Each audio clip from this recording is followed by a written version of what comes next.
డ్రగ్స్పై తెలంగాణ ప్రభుత్వం ఉక్కుపాదం మోపుతుందన్నారు మంత్రి పొన్నం ప్రభాకర్. జూబ్లీహిల్స్ అపోలో ఆసుపత్రిలో run for a cost of substance abuse నినాదంతో 3K రన్ను జెండా ఊపి ప్రారంభించారు.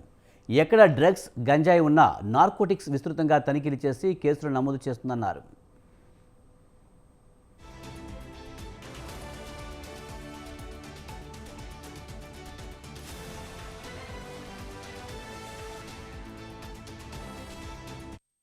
తెలంగాణ ప్రభుత్వం గౌరవ ముఖ్యమంత్రి రేవంత్ రెడ్డి గారు ప్రభుత్వం ఏర్పడగానే తెలంగాణ యువత భవిష్యత్తు తెలంగాణ లేదా భారతదేశ ఎదుగుదలకు ఉపయోగపడాల్సినటువంటి వాళ్ళంతా మత్తుకు బానిసలై కన్న తల్లిదండ్రులకు భారమై సమాజంలో పనికి రాకుండా పోతున్నారనేటువంటి ఆలోచనతోటి ఒక ప్రత్యేకమైనటువంటి చట్టాన్ని తీసుకొచ్చి ఈగల్ సంస్థను ఏర్పాటు చేసి ఎక్కడ మారక ద్రవ్యం ఉన్నా, నార్కోటిక్స్ ఉన్నా కూడా వాటి పట్ల కఠినమైనటువంటి ఉక్కు పాదాన్ని మోపి భారత ప్రధానమంత్రి ఎట్లయితే నషాముక్త భారత్ అన్నారో తెలంగాణలో నో డ్రగ్స్ అనేటువంటి నినాదంతో గౌరవ ముఖ్యమంత్రి గారు ఒక కార్యక్రమాన్ని చాలా పకడ్బందీగా ప్రత్యేకమైనటువంటి అధికారులు వేసే కార్యక్రమం తీసుకుంటా ఉన్నారు. తెలంగాణ ప్రభుత్వం గౌరవ ముఖ్యమంత్రి రేవంత్ రెడ్డి గారు ప్రభుత్వం ఏర్పడగానే తెలంగాణ యువత